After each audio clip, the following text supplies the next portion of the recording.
ஒரு உள்நோக்கத்தோட தான் இந்த மாதிரியான கருத்துக்கள் தொடர்ச்சியாவே ஆளுநர் மேல சொல்றது. அது இந்த பாடத்திட்ட விவகாரத்திலயும் அதான் வெளிப்பட்டிருக்கா? அப்படிதான் பார்க்கணுமா?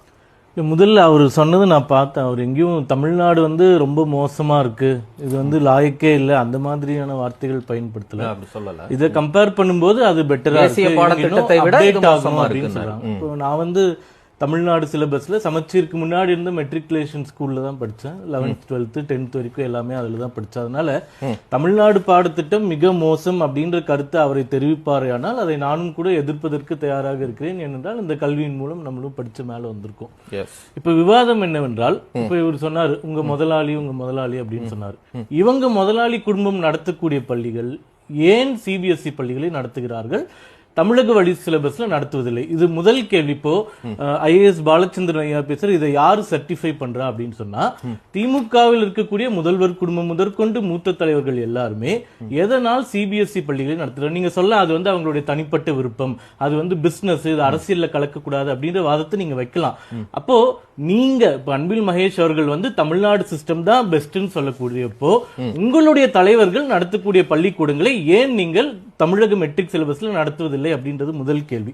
இரண்டாவது கேள்வி, நாங்க ஒரு லிஸ்ட் ரிலீஸ் பண்ணியிருந்தோம். அதாவது 2020 இப்ப கண்டிப்பா ஏறி இருக்கும். இப்போ 40ல இருந்து 50 பள்ளிக்கூடங்கள் டாப் தலைவர்கள் டிஎம்கேல இருக்கக்கூடிய நடத்துவது எல்லாமே சிபிஎஸ்இ பள்ளிக்கூடங்கள் தான். தமிழக வழி சிஸ்டம் அவங்க பின்பற்றுவதில்லை. அதனால இந்த கேள்விக்கு நீங்க பதில் சொன்னாலே அந்த கேள்விக்கு பதில் கிடைச்சிருது. இது பெஸ்டா அது பெஸ்டான்னு உங்க தலைவர்கள் நடத்துறாங்க. ஒரு நிமிஷம் நான் முடிச்சிடுறேன். இப்ப அடுத்தது பாத்தீங்கன்னா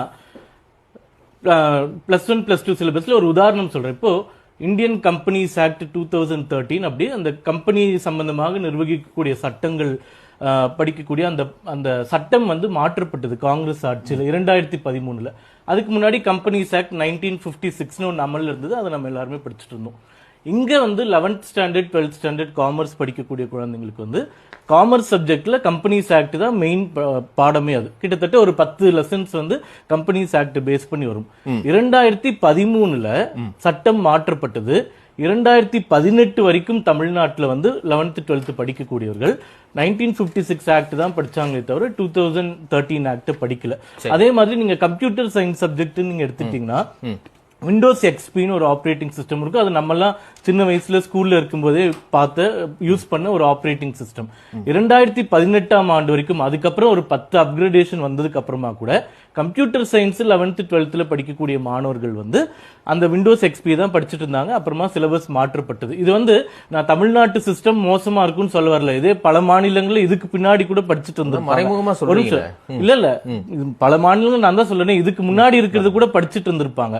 பட் இங்க சிபிஎஸ்இக்கு ஈக்குவலா அப்கிரேடேஷன் நடக்குதா இல்லையா அப்படின்றது முதல் கேள்வி. நான் இந்த நிகழ்ச்சிக்கு வரக்கு முன்னாடி யூடியூப்ல சும்மா போட்டு பார்த்தேன். அதாவது மெட்ரிகுலேஷன் வர்சஸ் சிபிஎஸ்இ எது விச் இஸ் பெஸ்ட்னு அந்த டெக்ஸ்ட் கூட உங்களுக்கு நான் அனுப்புறேன்.